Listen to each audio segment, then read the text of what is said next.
Part of that is program design.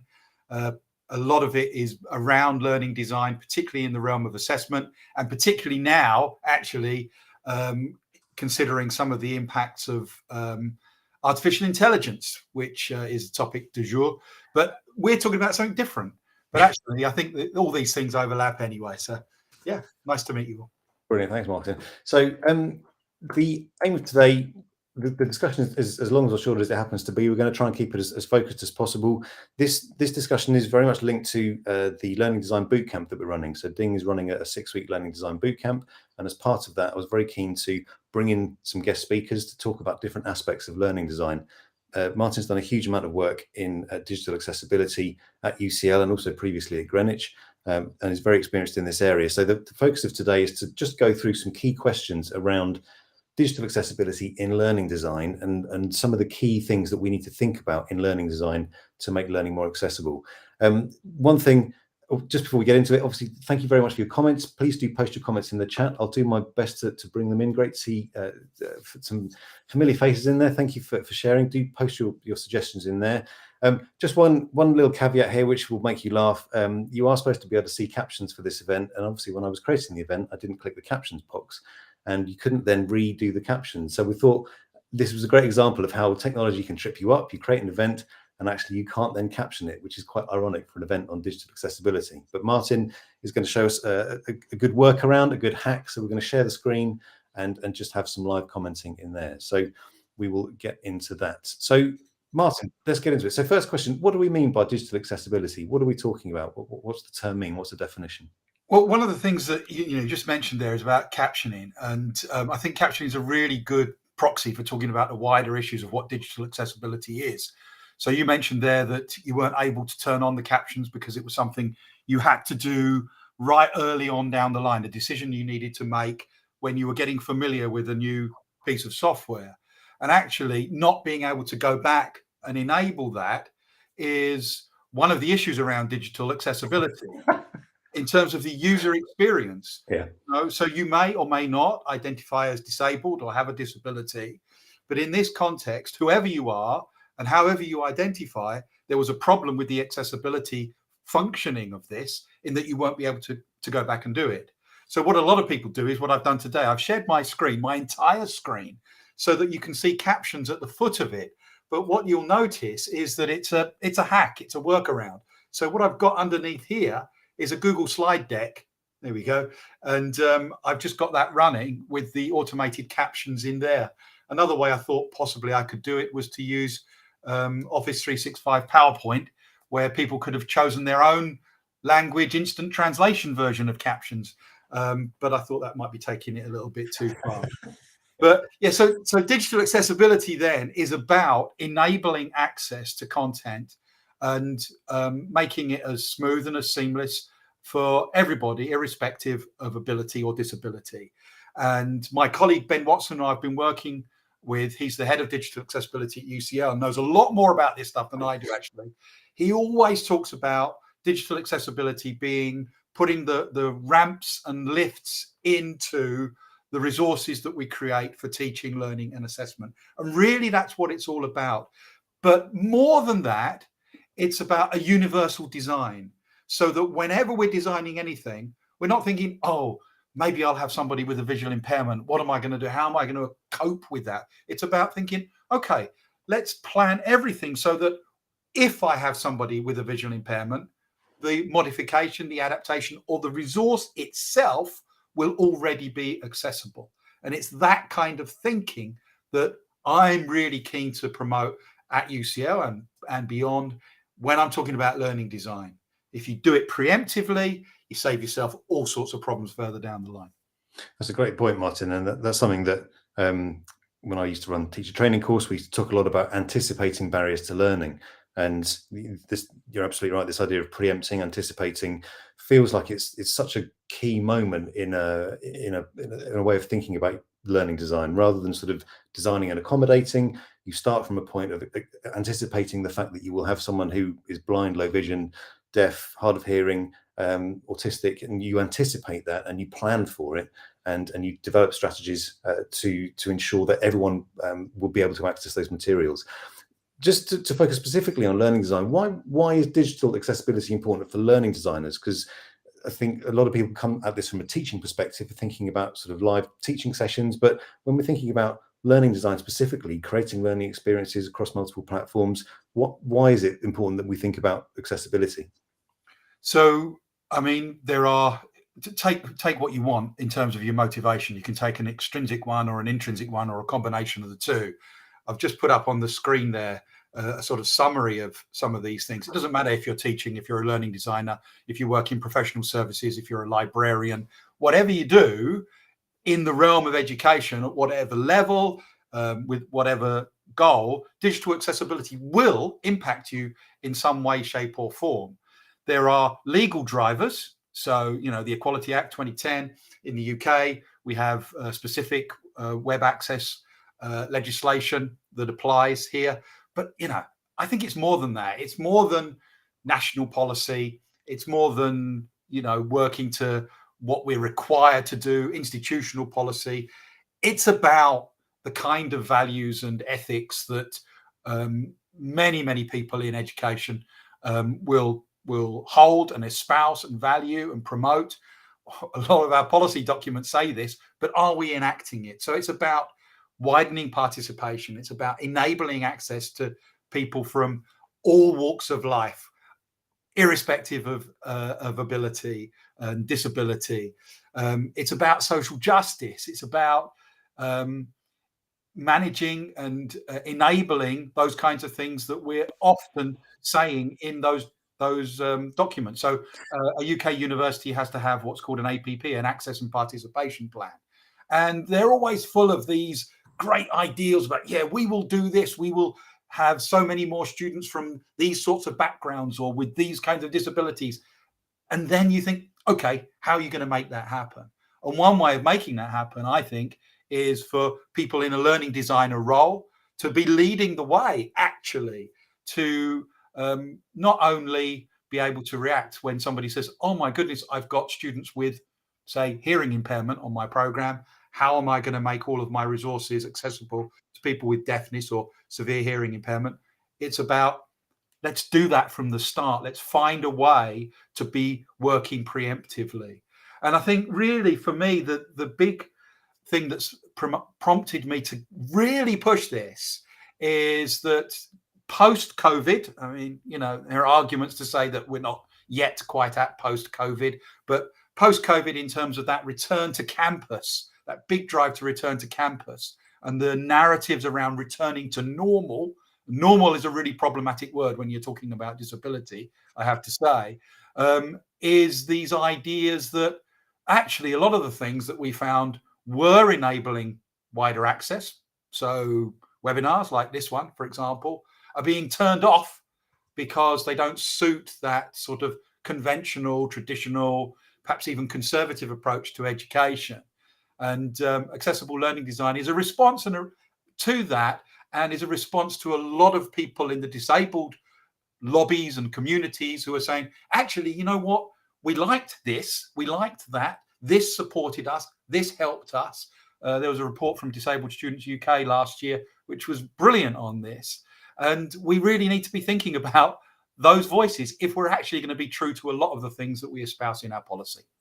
That's so important. And I talk a lot about the aspect of where power lies in learning design, because I think sometimes in learning design, when you're removed from teaching, you can feel that you're very downstream from the main event sort of thing. But actually, as you say, this is often where our power does lie as learning designers. We have huge power to create an experience and to determine what happens within that experience and to determine who can and can't access that experience. So I think you're absolutely right. Thinking about learning design from an accessibility point of view is absolutely where our power lies as learning designers, and we can do a huge amount to widen access, irrespective of whether we're actually the person doing the delivery of that session or that content or not.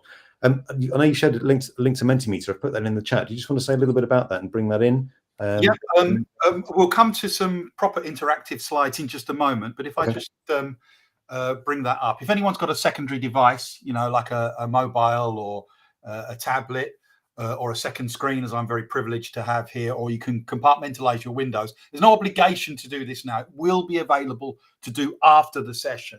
But if you want to do it now, it will be quite interesting for us all to see the cumulative results. So what you need is a new tab or a new device, and go to menti.com, or if you've got an iPhone, just scan the code there and enter the code 88272749. And once you've done that, what you'll be able to do in a moment is participate. You should be able to see a little heart on the screen. If you tap that, it will give me an indication of how many people have been able to do that in here. So in a few minutes, we'll be able to access that. I just wanted to flag that up now. Great, But, thanks, Martin. you So know, yeah, if you can, just go to menti.com on your device, and you'll see that code at the top of the slides there. So do put it in. Good, there's some little hearts coming through there. Brilliant. There's a few people on there. Excellent. Well or done. follow the link. Hooray. I mean, one of the things about this, of course, though, is that, you know, if you're asking people to do things at any stage, whether it's synchronously like today or asynchronously, as a lot of learning designers were producing resources for, you need to have optionality. Optionality is part of accessibility. So I didn't say you have to do this. I said, actually, you can do this after the event if you prefer. Yeah. You might access it on this device, you might not. And that optionality built into my words is as much about this digital accessibility as the way in which I've used the tools and designed the tools. You will notice, of course, that I've got a sans serif font on screen. I've got quite a lot of bullet points there, but not too much text. I've got a particular font size. I've got a pastel background with dark text. There is some dispute in the dyslexic community, if I can say that at the moment, about whether that is the best way forward. But this is the guidance that we're getting from most organizations at the moment for slide design, document design, that kind of thing. And it's those sorts of things that are included in this. So should we carry on then? Yeah, that's brilliant. So, yeah, next question I was going to ask you. So what, in your experience, are some of the most persistent barriers to accessibility created by digital technologies? Obviously, you know, digital technologies are a tool. They can do wonderful things, but they can also exclude. And I suppose through the work that you've done at UCL with tutors and previously and more widely in the sector, what are some of the persistent barriers that you see around accessibility created by digital technologies? So there are a number of things that are implied in the self-assessment tool that we're creating that we'll come to in just a moment. But I think, you know, a lot of the barriers are perfectly legitimate and understandable. You know, people say, you know, it's all very well talking about putting captions on your videos, but I don't know how. Who's going to train me? Who's going to support me? Or I don't have the time. Who's going to give me the time? Where am I going to lose the time for that? You know, that's perfectly understandable. If we're going to be true to these commitments, the legal, ethical, the you know, the values-based one, then we really do need to be investing money and time and effort into this to support our colleagues. Actually, we need to be thinking across an institution, is it worth training up, in our case, 4,000 academic staff to be able to make their own captions if they're going to produce videos? Or would it be better to have a team of people doing that? So my previous institution, Greenwich, we've got a really robust and efficient system for captioning videos, either in terms of automated captions for the general population, or if there is a specific need for a student with a specific disability on a specific program, then they will aim for 100% accurate captions. And that's managed outside of the academic team as per need. And I'm really impressed with that. But it has a really significant resource implication. So that's one of the barriers, you know, time, knowledge. As things change, how do you know about how to do these things? The other thing is, I think, is people, you know, you don't know what you don't know. And, you know, I'm talking here about sans serif fonts and pastel backgrounds and all of that kind of stuff. People may well have not come across that idea before. So that image that you can see on the screen there, the cow in the triangle, that's supposed to represent actually the idea of taking an anticipatory approach. I drive around the country lane super fast and I see a triangle sign with a cow in it. What do? Do I carry on driving really fast, or do I ease up on the thing? I haven't seen an actual cow, but I'm thinking, I'm anticipating there might be a cow. And so I slow down a little bit. That would be the sensible thing to do, right? And it's the same with the digital accessibility stuff. But behind that image for anybody using a screen reader is what's called an alt text, an alternative text. And it's a text description that explains what that image is. And I can show you it if you like. So it's going to come out of here. I'm going to go to my image in here. And what I've got is this here. And it says, oh, get rid of that helpful and very unhelpful thing that's got in the way there. A warning sign of a white triangle with a red border. And in black in the center is the silhouette of a cow. And you may or may not think that that is adequate. We can critique this all the way down the line. But what's important is that it's there. And anyone with a severe visual impairment who uses a screen reader will see that slide and will be able to access that alternative text description on their screen reader. So things like that make a huge difference. What we find with artificial intelligence is that they're automating alt text, and very often they're rubbish. They don't give you any information that's actually essential to understanding. It's perfectly okay to have a decorative image. If you mark an image as decorative in a Word document or a PowerPoint, then it doesn't even appear on the screen reader menu. Do you know that? How did I learn that? Ben told me, listen to your document through a screen reader and you will see. And if you don't know how to do that, contact someone in your organization who is responsible for these kinds of accessibility tools, assistive technologies, and find out who those people are. It's such an eye-opener seeing things through the eyes of, or witnessing them through the experiences of people with certain disabilities. I think that's such an important point, isn't it? It's so often, it's so easy to be removed from the problem, if you like, or call it a problem. But if you don't experience it for yourself, you don't really know what you're designing into. So actually, like you say, getting a screen reader to read your documents, read your slides, and see what happens often is one of the most powerful things you can do, because you realize that if you're not using headings, then it doesn't know where the headings are. And if there's, if you're pasting like a full URL into a document and then it reads out every single letter, you're like, well, that's clearly useless and you won't do it again. But until you actually experience that firsthand, you're kind of disconnected from the implications of what you're doing, I guess, aren't you? Yeah, absolutely. Angelique, he's asked a question in the chat: would an AI assistant help with the technical issues? There are all sorts of ways that AI can help with technical issues, and a lot of people are experimenting with ways to use things like ChatGPT to enhance the learning experience for people with disabilities. There are all sorts of, I think, quite self-evident ways that a text generation tool might assist for people who have difficulty cohering thoughts, people who have dyspraxia, dyslexia, for example. And these tools, I think, are going to be amazing. We haven't really thought about and harnessed all of that yet. But I think the answer is yes, but I don't know the specifics of it, Angelique. Yeah, I think that's going to be an interesting topic for a future debate. And as we start to learn more about AI and the implications, how it can potentially improve accessibility and how we can harness that quickly and easily in learning design, I think that's going to be a super useful topic to tap into and to absolutely promote. What are some of the, I mean, you've mentioned things like alt text, Martin, in terms of improving accessibility. What are some of the other main things that learning designers can do to improve digital accessibility? What are the quick wins? What are the kind of the slightly longer term investments, if you like? Well, I think, one of the things that we need to think about are what's available to us in terms of assessing how we're doing at this very moment in time.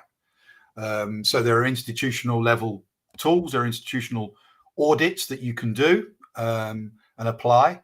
There are program or VLE level ways of doing things, like Blackboard Ally, for example, will give you a rating for all of your uploaded documents in terms of accessibility. We can encourage our colleagues and ourselves do good practice in such things as creating PowerPoint slides and Word documents. So you mentioned already, Tony, things like using section headings and using the actual embedded tools for creating headings. So a lot of people will just embolden everything as they go through. One of the important pieces of advice that you'll get from anyone involved in digital accessibility is, if you're creating a document, save all your formatting to the end. So just type, leave all your formatting to the end, however tempting it is to do a nice heading and underline it or whatever, and then only use the embedded opportunities for creating a heading, the style section is what I'm trying to say. So heading 1, heading 2, so on and so forth. The reason for that is that it then structures the document in a way that can be navigated easily by someone with a screen reader. And those headings enable them to jump back and forth and so on and so forth. And actually will give you much more consistency in your own style and production of documentation, and be much more efficient. We have accessibility checkers built in to Microsoft Word, for example, and into PowerPoint. Do you know where they are? Have you ever used them? If not, that's something you can do now, and encourage everybody to do now. And adhere to and respond to the recommendations that it makes when it says this image is not accessible or this piece of text is poorly formatted. Do something about it. We can all do that stuff, I think. And that is stuff that's built in to the tools that most of us use every single day. So I think we can do that. The one thing that we felt at UCL was missing is the thing that Ben and I are working on developing at the moment. And that's a sort of individual readiness check. And that's the thing that I wanted to show colleagues here today. And can we go on to that now, Tony? Yeah, go for it. Yeah, I was just going to say we had a good comment from Alex Davenport in the chat just to say JAWS is available as screen reader as a free demo and NVDA is free. So you're absolutely right. There's an absolute ton of tools out there that you don't have to pay for. The accessibility checker in Google Docs is great. And like you say, PowerPoint and Word, they're just there to be used. So if we're not using them, we're kind of not using free tools that are very readily available. And it's one of those things that just benefits everybody. If you make a document more readable, it doesn't just benefit people with dyslexia or people with blind or low vision. It makes it easier to read for everyone. Often that's the big reason to make a lot of these changes. And I think the other important thing is often this involves a small change to process rather than opening up a blank Word document and starting fresh each time. If you create an accessible template and save it, and then you start from your template each time, you don't have to do this. You don't have to recreate all of the headings and the formatting and the background colors. So using templates is a really easy way to just speed up your workflow. You make a small change and then you start from a different point, and actually instantly your content is more accessible. We had a comment there from Patty in the chat saying Martin's right about the screen reader style, big blockage. PowerPoint and 365 will read the slide out loud. Thanks, Patty, for sharing. Yeah. Okay, Martin, yes. So go on to, where are we? There we are. So I've had a few responses there. So people can already start to contribute to this, as a couple of people did pre-session actually.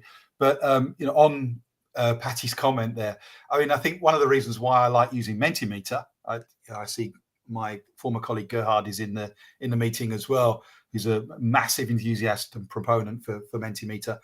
One of the reasons is because it really limits what you can mess up in the interface. It doesn't have fancy typewriter animations. It doesn't have the ability to create awful color contrast issues. It has a standard set of fonts. We have an institutional account, and we try and encourage people to use the default templates, as Gerhard does at Greenwich. And I think it's really important that we appraise our own PowerPoints. If I look at some of mine from a few years ago when I was still teaching history, I just wince with embarrassment. The amount of text and the number of images overlaid over one another. They're just an absolute nightmare. Yeah. And you can do that in PowerPoint. You can't do it in this. So I train myself by using tools that limit what I can do, actually. Yeah, that's actually a good point, isn't it? Just to kind of reduce the options to mess it up, like you say. Just choose something where you've got limited options. So on here, what we've got is the as people are filling in now, we've got 10 responses there, is where people think that they are in terms of digital accessibility. What Ben and I have tried to do is classify the responses that people may have on a 6-point scale, 0 to 5. And although some of them might feel a little bit negative to say I'm unwilling, unable, or a reluctant compliant, this is the reality for a lot of people. And I think acknowledging the reality. So as learning designers, I would expect people to be towards the end. It's all anonymous, by the way, so you can really genuinely answer honestly here. But I would expect people to be towards the 3, 4, 5 end of this. Maybe, maybe not. But actually, how many of your colleagues, can you think of colleagues who are definitely at the 0? And if we are at the 3, 4, 5 end, how are we going to drag them towards the 3, 4, 5? How are we going to move them up at least one rung on this 6 stepped ladder towards much better activity? Really, I want everybody to be at least a 3, but I know that a lot of my colleagues are a 0. I think that's a really good point, isn't it? And I think it's often, I'm not going to say there's an element of shame to it, but I think nobody wants to accept that they don't know or can't do, and are unwilling to engage with this. So, I mean, if there is anyone in the session who is unable / unwilling, I mean, do put it in there, you know, be honest. But I think the idea is working, particularly when you're working in large educational institutions, you will meet people all the time who are both unwilling and unable to change their practice. And I think you made an important point earlier, Martin, about, do you train 4,000 staff, or do you then bring in learning designers to make these changes, or to work and design accessible content? Because actually it's a more impactful way of doing it. That itself obviously causes tensions in terms of getting people to let go of ownership of their content. But actually, if we are serious about developing more accessible learning experiences, sometimes at some point somebody has to say, we're going to do this, and this is how it's going to happen. And actually training 4,000 people isn't the most cost-effective way to do this. So I think this is absolutely an area where learning designers can make a big impact in terms of improving accessibility. And I mean, I would be looking, let's change that to percentages. I'd be looking to those 33% of you out there who are already champions, and the 20% who are allies, and saying to you, what more can you do with those colleagues who are perhaps dragging their feet, or just don't know, or busy, tired, and underpaid, as Rebecca has said. Exactly. I mean, this is the reality of the sector that we work in, is that, you know, a lot of people are doing far too many hours. I spoke to a colleague yesterday who's on a 0.5 contract. He's doing 6 days a week just to keep up with his 0.5. You know, I start talking to him about digital accessibility. I know what he's going to say, you know, and I don't blame him. So it's you know, it's difficult. And what we really don't want to be doing is impacting the mental well-being of our colleagues by asking them to do this. So it's about, how can we be supportive in this? How can we grow that? Okay. So what does really good look like then, Martin? We've highlighted some of the issues, we've highlighted some strategies, but in your experience of working with colleagues across a range of institutions, where have you seen this done really well? And it doesn't necessarily mean, you know, really complicated or in depth, but where is it more about consistency? Is it more about, are there certain things that learning designers and educators can do that really actually make a big difference, that really move the needle on this? Okay, so Ben and I have identified 12 things that we think are indicative, positive behaviors. And we've asked people, on the next slide here, you'll see that you've got on your device a series of sliders that you can move and position yourself on that 6-point scale, but according to individual activities, things that you actually do. So if you don't know how to do these things, then it's going to be a 0. But if you, while you plot yourself on this is the first 6, and the next 6 I'll bring up in just a moment, you can see where you sit against everybody else. And you should be able to immediately see something that you could change or improve your practice in. And I think that, you know, in any of these areas, these are all things that we should be doing routinely, is my personal view. But notwithstanding the comments that are coming in about, well, you know, this is, you know, it's hard to do. It's hard. Yeah, it is hard. And we do need the support. And if it's daunting, then we need to put the scaffolding for support of colleagues to do this. So while colleagues are responding here, you asked me, you know, what does it look like when it's done well? And I think I'll give you an analogy. If I go to a 19th century building that's been made accessible, and I go to that building and it's got the ornate pillars at the front and it's got the sweeping steps up and the disabled entrance is round the side, and if I'm a wheelchair user or I use a stick, I have to go up the ramp all the way up and then all the way back along into a side door. And then I go inside and there's a disabled lift labeled as disabled lift, and it's a special button. It's not a general purpose lift, and it takes me up to another mezzanine floor.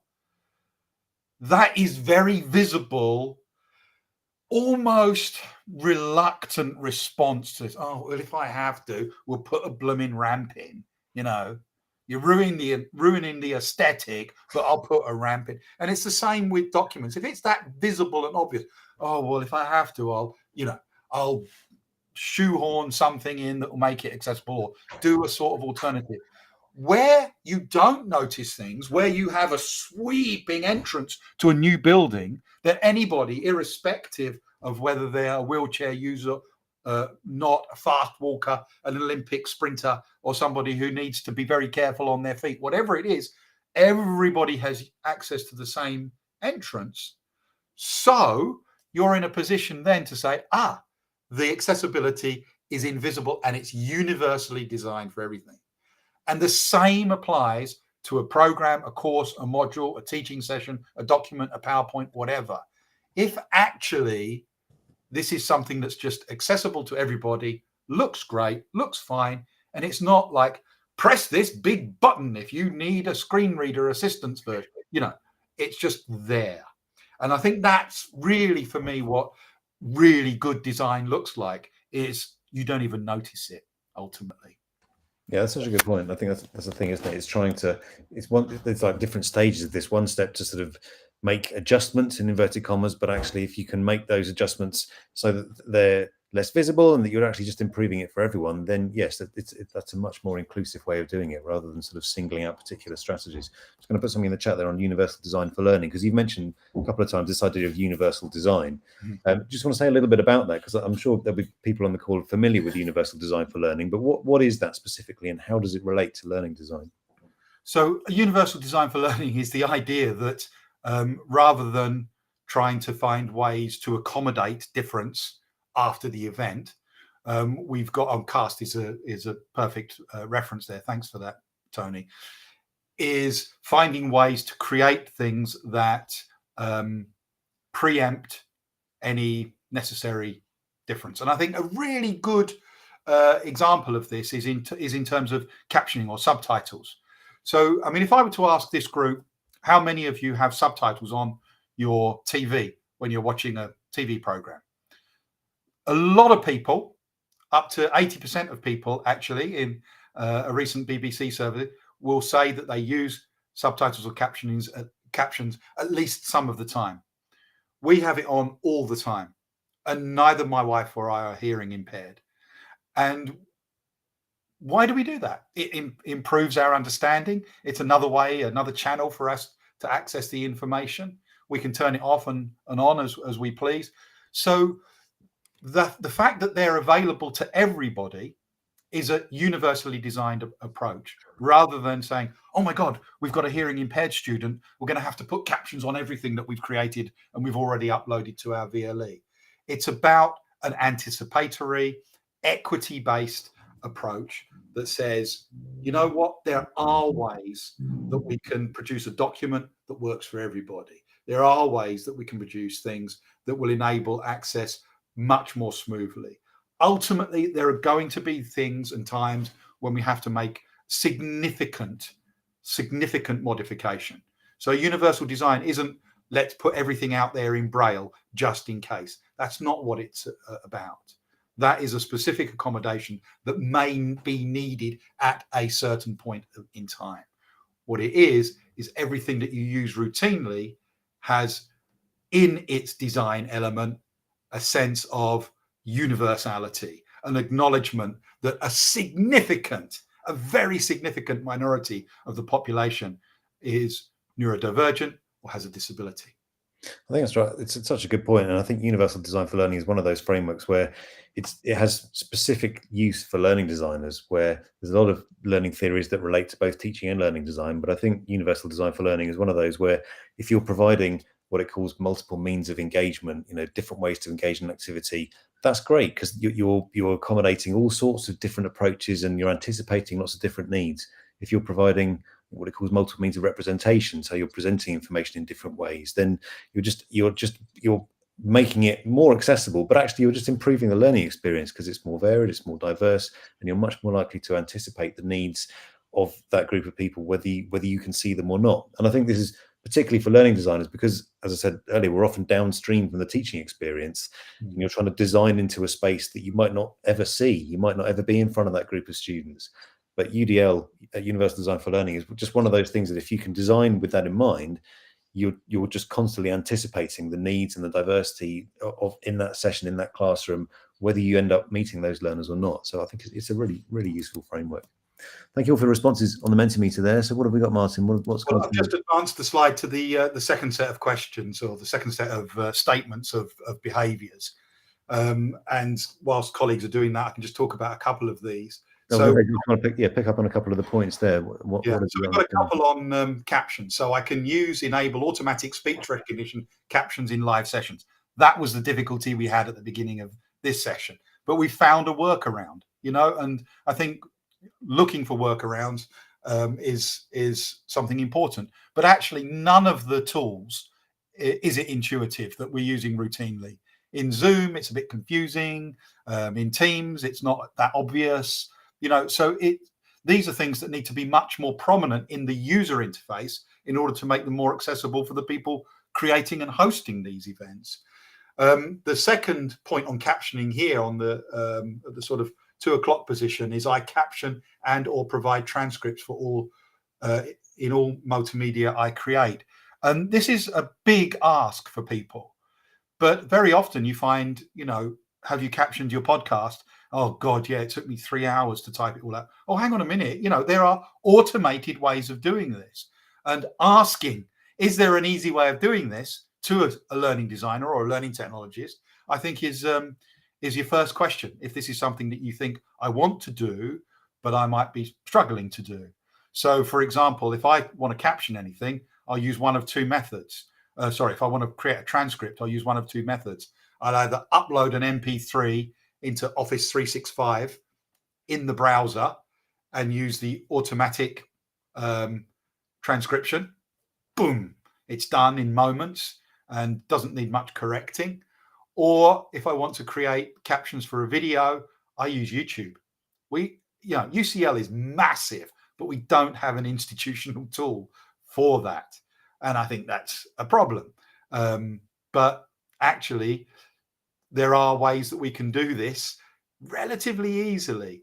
And my preferred option is to upload audio or video into YouTube and use that automated caption generation tool in there, and then download the transcript as a VTT file. It's a few steps. It takes a little while, but actually once you've done it once or twice, you think, wow, this has saved me a lot of time. When I did my PhD, I transcribed all of my interviews by hand. It was the worst experience of my life. It was awful. There are some amazing technologies out there.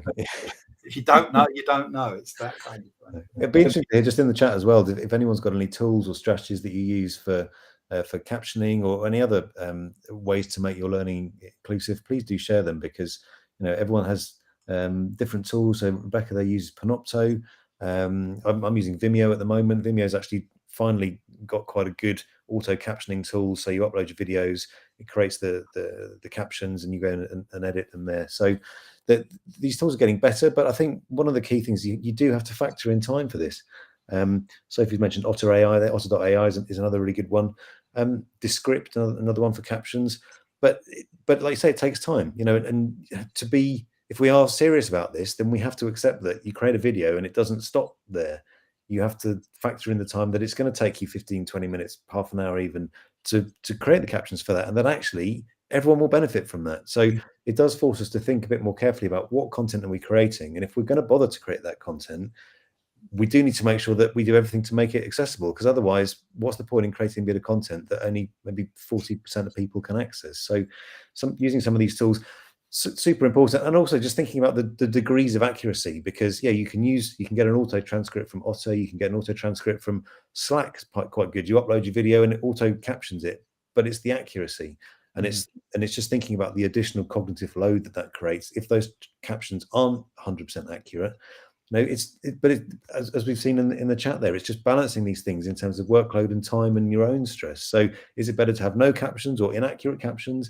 Usually you'll probably go for the latter, because at least you've got something. But the more time that we can create to make the resources that we provide accessible, the better the learning experience for everyone. So can I just say a little bit about the what's on the screen now, Tony? So these slides are available on this page. I'll put the link in the meeting chat, Tony, if you don't mind sharing it to the LinkedIn Live, because when I tried to load that page, it gave me the audio through a different channel, and it got all confusing.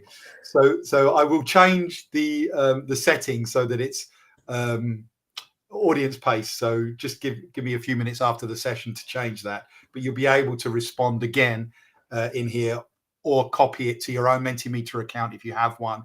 Use it with your colleagues, perhaps. You could even use these two, this and this, even if you don't have a paid for Mentimeter account, because you can have 2 free interactive slides on a free account in Mentimeter if you thought it was useful. But even before you do that, what I would encourage everyone to do is to look at these points on your own personal spider diagram and say, well, where am I? Where did I sit? So let's say this was you, the 2.8 on here. That's the weakest area in this set of 6 things, ensuring that visual materials are conveyed effectively to those that cannot see them. So you might think, okay, I'm going to set that as my personal challenge for the next month or so. I'm going to find out ways that I can do better with my text description, better with audio description, perhaps use JAWS or another tool to see what a screen reader feels like and acts like. So doing something like that could be a really positive single incremental step. Not everything at once, because that's going to do, going to be daunting, but something like that. And similarly here, we've got some real strengths in our teaching practices, explaining acronyms, for example. I know a lot of people that don't do that. When I first joined UCL, I thought, well, I've come to a place that uses a completely different language, So there are a lot of people who are not 4.3 on this. They're way, way below that. But what's the weakest area here? Okay, enabling automatic speech recognition captions in live sessions. Tony and I need to do something about that as well, don't we? We make sure that we can work it in Restream, for example. Yeah. But that's the idea. And then if you do access these slides after the event, we've got some information on accessibility at UCL and creating accessible content. So if anybody wants to look at our resources, we put stuff out there pretty much open source. So anybody is welcome to use it and repurpose it for their own uses, or as I say, use this embryonic tool, if you like, with your own colleagues. But we are developing a web-based version of this that's going to be a lot more sophisticated, and we hope will generate an individual report and come up with a link to targeted and focused resources for people who follow that through. So that's where we're at with that. But just make the change. Yeah, that's what I would say. Brilliant. Thanks, Martin. Yeah, I've shared the link to your blog post in the chat. And I think just that's a nice way to round it off, actually, I think, is just if you can identify one thing that you can do differently and just work towards that as a consistent approach, that's often a good way to do it. Inclusivity, accessibility is such a continuum. There's always more that you can do.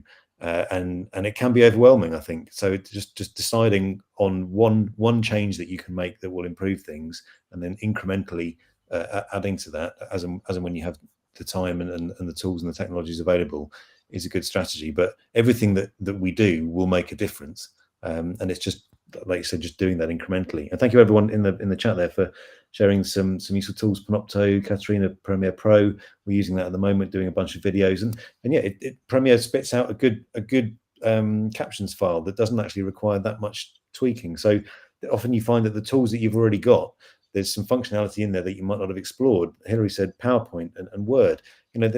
As we've said, the accessibility checkers in there are great. So do explore the tools that you've got.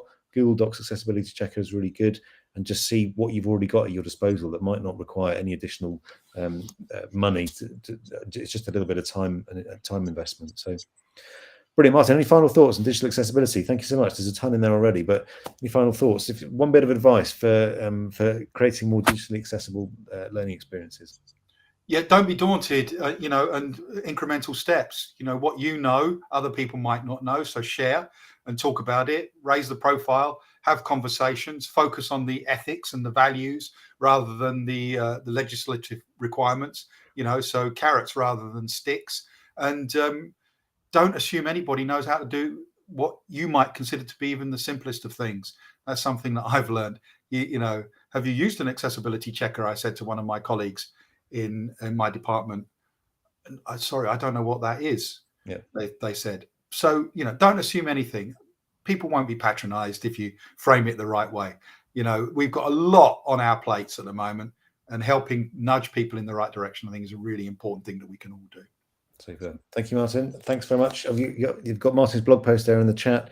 We'll share the link to the slides, and just thank you all for your engagement, for your comments, for joining in the webinar. And yes, just go forth and choose one thing that you can do in your own work to create more accessible learning experiences. Thank you very much. And Martin, thanks so much for your time. Really great to talk with you and to get your insights on this.